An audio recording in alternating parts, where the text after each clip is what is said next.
പ്രിയപ്പെട്ട എഴുത്തുകാരനെ കുറിച്ചാണ് ഇന്ന് കേരളം മുഴുവൻ സംസാരിക്കുന്നത്. അദ്ദേഹത്തിന്റെ കൃതികളോ കഥകളോ അല്ല ചർച്ചാ വിഷയം. കോഴിക്കോട് നടന്ന സാഹിത്യോത്സവത്തിൽ മുഖ്യമന്ത്രി പിണറായി വിജയനെ വേദിയിലിരുത്തി MT വാസുദേവൻ പറഞ്ഞ വാക്കുകളെ പലതരത്തിൽ വ്യാഖ്യാനിക്കുകയാണ് കേരളം. ചിലർ MT പറഞ്ഞത് പിണറായിയെ കുറിച്ചാണെന്നും ചിലർ അല്ല മോദിയെ കുറിച്ചാണെന്നും പറയുന്നുണ്ട്. അധികാര രാഷ്ട്രീയം, സർവാധിപത്യ രാഷ്ട്രീയം, വ്യക്തിപൂജ, ഇതെല്ലാം ആ വാക്കുകളിൽ നമ്മൾ കേട്ടു. MTയുടെ ഓർമ്മപ്പെടുത്തൽ അനിവാര്യമായിരുന്നു കേരളത്തിന്, രാഷ്ട്രീയ കേരളത്തിന്. കേരളത്തിലെ രാഷ്ട്രീയ നേതാക്കൾക്ക് വാഴ്ത്തുപാട്ടുകളുടെ കാലത്ത് ഭരണാധികാരി എറിഞ്ഞുകൊടുക്കുന്ന ഔദാര്യത്തുണ്ടല്ല സ്വാതന്ത്ര്യമെന്ന ഓർമ്മപ്പെടുത്തലിന് നന്ദി MT. നേരത്തെ പറഞ്ഞതുപോലെ കേരളത്തിന് വെറും 2 അക്ഷരമല്ല MT.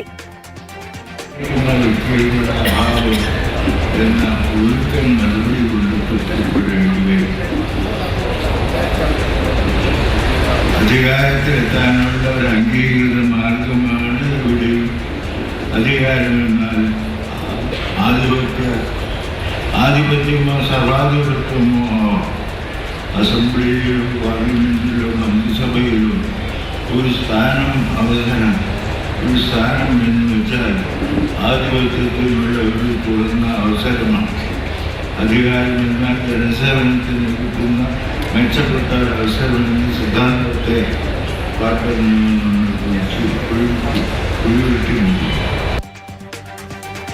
MTയുടെ ചെറുകഥയുടെ തലക്കെട്ട് പോലെ ഈ പ്രസംഗത്തിന് ശേഷം ചെറിയ ചെറിയ ഭൂകമ്പങ്ങളാണ് കേരളം കണ്ടത്. ആഖ്യാനങ്ങളും വ്യാഖ്യാനങ്ങളും കേട്ടു. നയിക്കാൻ ഏതാനും പേരും നയിക്കപ്പെടാൻ അനേകരുമെന്ന പഴയ സങ്കല്പത്തെ മാറ്റിയെടുക്കാനാണ് EMS ശ്രമിച്ചതെന്ന് MT പറഞ്ഞപ്പോൾ അത് പിണറായിയെ ഉദ്ദേശിച്ചാണെന്ന് ഉറപ്പിച്ചു ചിലർ. സൂര്യനാണ്, ചന്ദ്രനാണ്, കൊടുങ്കാറ്റാണ്, ഫീനിക്സ് പക്ഷിയാണ്, മ്യൂസിക് വീഡിയോകൾ സൂര്യനാണെന്നും അടുത്തു ചെന്നാൽ കരിഞ്ഞു പോകുമെന്നും പാർട്ടി സെക്രട്ടറി പറയുന്ന കാലം, ദൈവം തന്ന വരദാനമെന്ന് മന്ത്രിമാർ പറയുന്ന കാലം, സ്വാഭാവികമല്ലേ ആചാര ഉപചാരമായ നേതൃത്വ പൂജകളിലൊന്നും കാണാത്ത EMSനെ കുറിച്ച് ഈ സമയത്ത് MT പറയുമ്പോൾ പിന്നെ ആരെക്കുറിച്ചാണ് MT പറഞ്ഞതെന്ന് കരുതണം. പറഞ്ഞത് കൃത്യമാണ്. ഇത്തരം സമാന സ്വഭാവങ്ങളോടുകൂടി ഭരണത്തെ നേരിടുന്ന അല്ലെങ്കിൽ നേരിട്ടുകൊണ്ടിരിക്കുന്ന ആർക്കും അത് സ്വീകരിക്കാവുന്നതാണ്. അദ്ദേഹം പറഞ്ഞതൊരു പ്രത്യേക രാഷ്ട്രീയ പ്രക്രിയയെക്കുറിച്ചാണ്. ആ പ്രക്രിയയോട് ചേർന്ന് നിൽക്കുന്നവർക്ക് അത് അവരവരെന്താണ് തോന്നുകയോ അല്ലെങ്കിൽ ജനങ്ങൾക്ക് ആ ഭരണാധികാരികളെയൊക്കെ നോക്കുമ്പോൾ അത് ഇത് MT ഇവർക്കെതിരെയാണല്ലോ പറഞ്ഞു തോന്നുന്നുണ്ടെങ്കിൽ അത് തീർച്ചയായും അവരെല്ലാം അന്വേഷിക്കേണ്ട ഒരു കാര്യമാണ്. MT പറഞ്ഞ വാചകം എന്ന ആത്മപരിശോധനയ്ക്കുള്ള ഏറ്റവും വലിയ സമയമാണ്. അത് MTയിൽ നിന്നുണ്ടായിരുന്നത് കേരളത്തെ സംബന്ധിച്ചിടത്തോളം ഇന്നത്തെ കാലഘട്ടത്തിൽ ഇന്ത്യയെ സംബന്ധിച്ചിടത്തോളം വളരെ പ്രധാനപ്പെട്ട ഒരു കാര്യമാണ്. MTയുടെ വാക്കുകൾ മുഖ്യമന്ത്രി ഉദ്ദേശിച്ചല്ല എന്ന് വരുത്താൻ പാർട്ടി കുറെ പ്രയാസപ്പെടുന്നുണ്ട്. വാഴ്ത്തുപാട്ടിനെ പിണറായിയോടുള്ള വീരാരാധനയായി കണ്ട LDF കൺവീനർ ആ വിമർശനം നരേന്ദ്രമോദിക്കെതിരെയാണെന്നും കണ്ടെത്തുന്നു. വിമർശനം മുഖ്യമന്ത്രിക്കെതിരെയാണെന്ന് പറയുന്നവർ ഇടതുപക്ഷ വിരോധികളാണെന്നും പറയുന്നു EP ജയരാജൻ. എനിക്ക് കേട്ടപ്പോൾ അത് കേന്ദ്ര ഗവൺമെന്റിനെതിരായിട്ടുള്ള വിമർശനമായിട്ടാണ് തോന്നിയത്. ഫാസിസ്റ്റ് ഭീകരതയും ജനാധിപത്യ നിഷേധവും പാർലമെന്ററി സമ്പ്രദായത്തിന് നേരെയുള്ള ആക്രമണവും RSS സംഘപരിവാറിൻ്റെ ഫാസിസ്റ്റ് നീക്കങ്ങളുടെ നടപടികളുമായിട്ടാണ് എനിക്ക് തോന്നിയത്.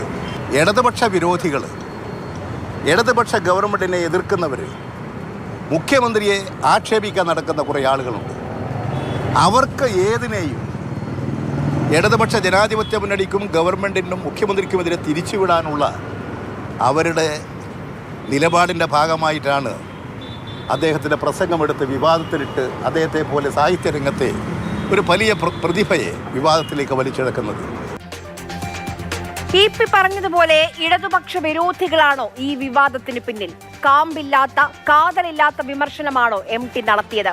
അധികാര രാഷ്ട്രീയത്തിന്റെ മൂല്യച്യുതിയെക്കുറിച്ചാണ് MT സംസാരിച്ചത്. വ്യക്തിപൂജയെക്കുറിച്ചാണ്, സ്തുതിപാഠക സംഘങ്ങളെക്കുറിച്ചാണ്, അസഹിഷ്ണുതയെക്കുറിച്ചാണ്.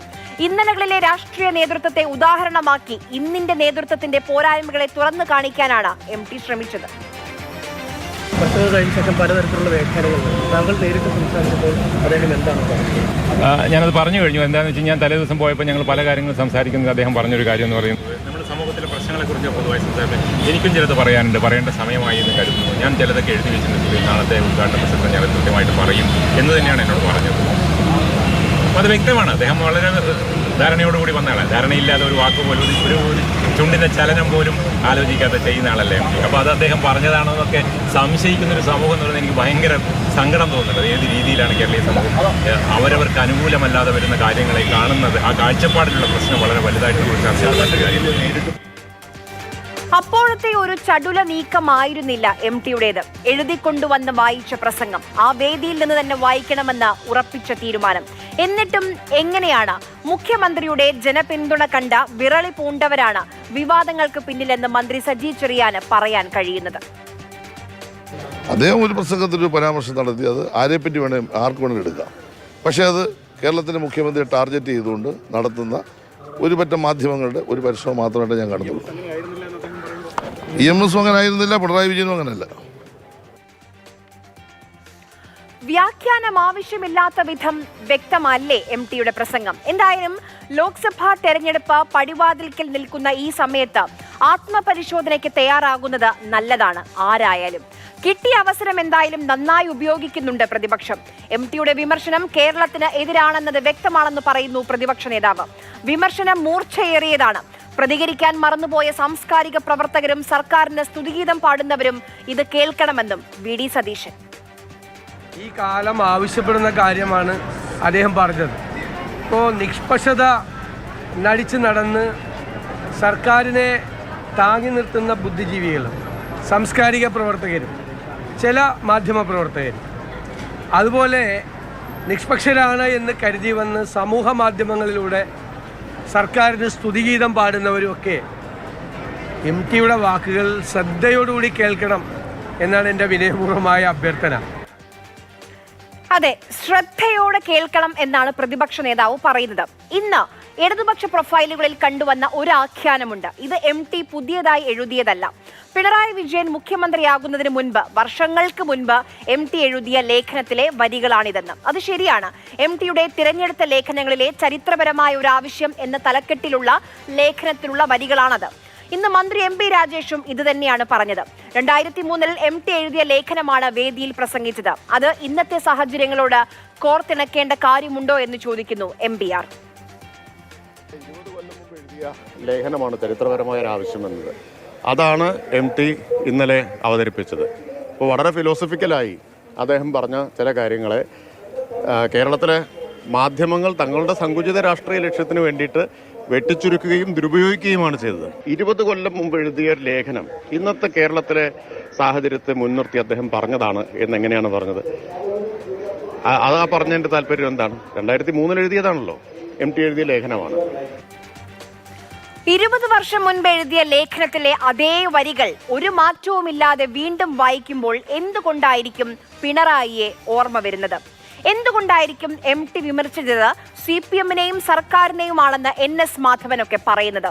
എം ടി ഒരുക്കിയത് വലിയ അവസരമാണെന്നും വിമർശനം കൊണ്ട് ആത്മപരിശോധന നടത്തുമെന്ന് പ്രതീക്ഷിക്കുന്നുവെന്നും NS മാധവൻ പറഞ്ഞത് ആരെങ്കിലും മുഖവിലക്കെടുക്കുമോ? ഇടതുപക്ഷത്തെ മാത്രം ഈ കാര്യങ്ങൾ ഓർമ്മിപ്പിച്ചത് ഇടതുപക്ഷം ആത്മപരിശോധന ചെയ്യാൻ പ്രേരിപ്പിക്കും എന്നാണ് എനിക്ക് തോന്നുന്നത്. എം ടി പറയുന്നുണ്ട്, ഞാൻ പറഞ്ഞ യാഥാർത്ഥ്യങ്ങളാണ്, അത് ആത്മപരിശോധന ചെയ്യണമെന്ന്. ഇതൊരു വലിയ അവസരമാണ് എം ടി ഒരുക്കിയിട്ടുള്ളത്. ഇതിനെ അതിൻ്റെ യഥാർത്ഥ അർത്ഥത്തിൽ മാധ്യമങ്ങളുടെ ട്വിസ്റ്റും വ്യാഖ്യാനങ്ങളും ഒന്നുമില്ലാതെ സ്വീകരിക്കണം എന്നാണ് എനിക്ക് പറയാനുള്ളത്. ഈ വിഷയത്തിൽ BJPക്കും പറയാനുണ്ട്. പോത്തിനോട് വേദമോദിയിട്ട് കാര്യമില്ല എന്നാണ് കേന്ദ്രമന്ത്രി പറയുന്നത്. വലിയൊരു വിഭാഗം സാഹിത്യകാരന്മാർ സ്തുതിപാഠകരാകുമ്പോഴാണ് എം ടിയുടെ വിമർശനമെന്ന് വി മുരളീധരൻ പറയുന്നു. P ജയരാജനും AK ബാലനും മുഖ്യമന്ത്രിയെ ട്രോളുകയാണെന്നും വി മുരളീധരന്റെ പരിഹാസം. ഈ എം ടി പറഞ്ഞ സാഹചര്യം ഏതാണ് നമുക്കെല്ലാവർക്കും അറിയാം. എം ടി സംസാരിച്ചത് മുഖ്യമന്ത്രിയെ വേദിയിലിരുത്തിക്കൊണ്ടാണ്. അപ്പോൾ വേദിയിലിരിക്കുന്ന ആൾക്ക് എം ടിയുടെ വാക്കുകൾ കേട്ടപ്പോൾ ഈ ഒരു സിനിമയിൽ ജഗതി ശ്രീകുമാർ പറഞ്ഞതുപോലെ ഇത് എന്നെ മാത്രമാണ് എന്ന് തോന്നുന്നുണ്ടെങ്കിൽ അത് സ്വാഭാവികമാണ്. സാഹിത്യ അക്കാദമി പുസ്തകത്തിൽ സർക്കാരിന്റെ പരസ്യം അച്ചടിച്ചതുമായി ബന്ധപ്പെട്ട വിവാദം ഓർമ്മയില്ലേ? താൻ അറിഞ്ഞില്ലെന്നും തെറ്റായ തീരുമാനമാണെന്നും അക്കാദമി പ്രസിഡന്റ് കെ സച്ചിദാനന്ദൻ തന്നെ ആദ്യം വിമർശിച്ചു. പക്ഷേ മണിക്കൂറുകൾക്കുള്ളിൽ തിരുത്തും വന്നിരുന്നു. അന്ന് കണ്ടത് രാജാവിനേക്കാൾ വലിയ രാജഭക്തിയാണെന്ന് പല സാഹിത്യകാരന്മാരും വിമർശിച്ചു. ഇന്നത്തെ ഈ MT വിവാദത്തിലും അക്കാദമി പ്രസിഡന്റിന് പറയാനുണ്ട്. MT പറഞ്ഞത് ഒരു പൊതുപ്രസ്താവനയാണെന്നാണ് അദ്ദേഹത്തിന്റെ അഭിപ്രായം. മുഖസ്തുതി കമ്മ്യൂണിസ്റ്റ് പാരമ്പര്യത്തിന് ചേർന്നതല്ല. MT പറഞ്ഞത് അതിലേക്കുള്ള സൂചനയാകാമെന്നും അദ്ദേഹം പറയുന്നു.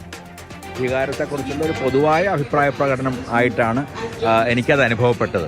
തീർച്ചയായിട്ടും മുഖ്യമന്ത്രി അവിടെ ഇരിക്കുന്നതുകൊണ്ട് ആ രീതിയിലുള്ള വ്യാഖ്യാനങ്ങൾ നടത്തപ്പെടുന്നുണ്ട് എന്ന് എനിക്കറിയാം. പക്ഷേ അങ്ങനെ കാണണമെന്നില്ല. അതിനെ എനിക്ക് തോന്നുന്നു പല രീതിയിലും അതിനെ വ്യാഖ്യാനിക്കാമായിരിക്കും. അദ്ദേഹം അങ്ങനെ ഉദ്ദേശിച്ചിട്ടുണ്ടോയെന്ന് MTയോട് തന്നെ ചോദിച്ചാലേ നമുക്ക് മനസ്സിലാക്കാൻ കഴിയുള്ളൂ. കമ്മ്യൂണിസം അതിൻ്റെ അടിസ്ഥാന മൂല്യങ്ങൾ പുലർത്തുകയും നിലനിർത്തുകയും വേണം എന്നുള്ള, ഞാൻ അതിനെ അങ്ങനെ ഒരു പോസിറ്റീവായ അർത്ഥത്തിലേ അതിനെ എടുക്കുന്നുള്ളൂ. രാഷ്ട്രീയ, സാമൂഹ്യ, സാംസ്കാരിക തലങ്ങളിൽ വലിയ ചർച്ചകൾക്കാണ് എന്തായാലും MTയുടെ വാക്കുകൾ വഴിവെച്ചിട്ടുള്ളത്. ജനപ്രതിനിധികളെ വിലയിരുത്താനുള്ള ജനങ്ങളോടുള്ള ആഹ്വാനമാണ് MT നടത്തിയതെന്ന് പറയുന്നു സാറാ ജോസഫ്. നമ്മുടെ രാജ്യം ഇന്ന് കടന്നുപോയിക്കൊണ്ടിരിക്കുന്ന അതിനിർണായകമായിട്ടുള്ള ഒരു ഘട്ടത്തിലാണ് MTയിൽ നിന്ന് അത്തരത്തിലുള്ളൊരു പ്രതികരണം ഉണ്ടായിട്ടുള്ളത്. നമ്മൾ വളരെ ലളിതവൽക്കരിച്ച് അതിനെ ഏതെങ്കിലും വ്യക്തികളുടെ നേർക്ക് തിരിച്ചാൽ ആ ഉള്ളടക്കത്തിൻ്റെ കനം മുഴുവനും നമുക്ക് ചോർന്നു പോകും. MTയുടെ പ്രസംഗത്തെ പ്രത്യേകിച്ച് ഈ സന്ദർഭത്തിൽ സംസ്ഥാനങ്ങളും അതുപോലെ തന്നെ കേന്ദ്ര ഭരണകൂടവും എന്ത് രീതിയിലുള്ള അധികാര പ്രയോഗമാണോ നടത്തിക്കൊണ്ടിരിക്കുന്നത് ഈ സന്ദർഭത്തിൽ വളരെ ഗൗരവത്തോടുകൂടി ചർച്ച ചെയ്യേണ്ട ഒരു കാര്യമാണ്. അത് ഞാൻ ഒന്നും കൂടി ആവർത്തിച്ച് പറയാണ്, ഏതെങ്കിലും വ്യക്തികളുടെ നേർക്ക് അതിനെ ലളിതവൽക്കരിച്ച് പായിച്ചു കളയരുത്. സ്പീക്കറോടും ചോദിച്ചു ചോദ്യങ്ങൾ ഇന്ന്. MT ആരെയാകും ഉദ്ദേശിച്ചതെന്ന്. MTയുടെ വിമർശനം മുഖ്യമന്ത്രിക്കെതിരെയാണെന്ന് തോന്നിയില്ല എന്നാണ് സ്പീക്കർ AM ഷംസീർ പറഞ്ഞത്. MT എന്താണ് ഉദ്ദേശിച്ചതെന്ന് തനിക്കറിയില്ല, അത് അദ്ദേഹം തന്നെ പറയണം. പക്ഷേ MTയുടെ വിമർശനം മാധ്യമങ്ങളെ ഉദ്ദേശിച്ചാകാമെന്നും സ്പീക്കർ പറഞ്ഞു. EMS ജീവിച്ചിരിക്കുമ്പോൾ നിങ്ങൾ അംഗീകരിച്ചിട്ടില്ലല്ലോ EMSനെ. അപ്പൊ നിങ്ങളാണ് ആദ്യം സ്വയം വിമർശനം നടത്തേണ്ടത്. ഒരുപക്ഷെ MT നിങ്ങളെ ഉദ്ദേശിച്ചിട്ടായിരിക്കാം. MT മാധ്യമപ്രവർത്തകർ ഉദ്ദേശിച്ചില്ല. കാരണം EMS ഏറ്റവും കൂടുതൽ വേട്ടയാടിയത് മാധ്യമപ്രവർത്തകരാണ്. അല്ല, ഞാൻ മനസ്സിലാക്കുന്നത് മാധ്യമപ്രവർത്തകരായിരുന്നു ഏറ്റവും കൂടുതൽ EMSനെ വേട്ടയാടിയത്. അദ്ദേഹത്തെ ഉദ്ദേശിച്ചാണെങ്കിലോ അതെനിക്കറിയില്ലല്ലോ.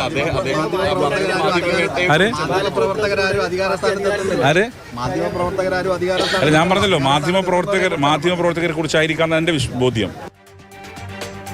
പ്രതിരോധത്തിന്റെ നാലുകെട്ട് ഉയർത്തി വിമർശനത്തെ ലഘൂകരിച്ചു കാണിക്കാൻ ഇടതു നേതാക്കൾ പാടുപെടുമ്പോൾ MTയെ പിന്തുണയ്ക്കുന്നവരുടെ നിര നീളുകയാണ്.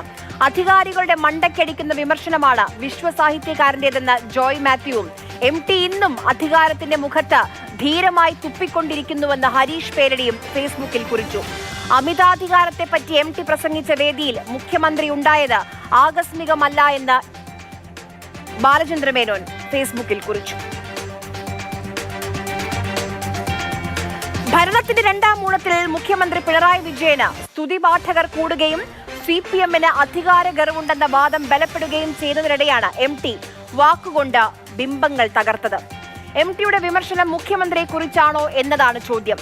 ആണെന്ന് കരുതുന്നവരാണ് കൂടുതലും.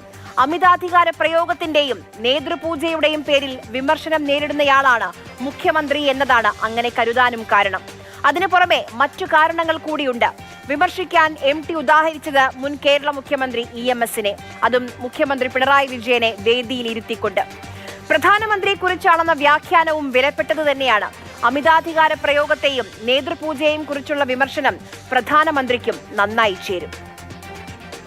പ്രസംഗത്തിന് ശേഷം വൈകുന്നേരം ഞങ്ങൾ കണ്ടപ്പോൾ ഈ വിവാദമുണ്ട്. പുള്ളി അതൊന്നും അറിയാറുമില്ല, അതിനെക്കുറിച്ച് ചിന്തിക്കാറുമില്ല.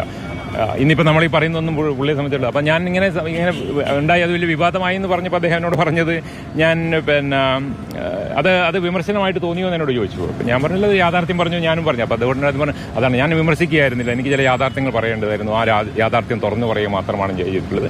അത് ആർക്കെങ്കിലും ആത്മപരിശോധനയ്ക്ക് ഇടയാക്കിയിട്ടുണ്ടെങ്കിൽ അത്രയും നല്ല കാര്യം എന്നാണ് MT പറഞ്ഞത്.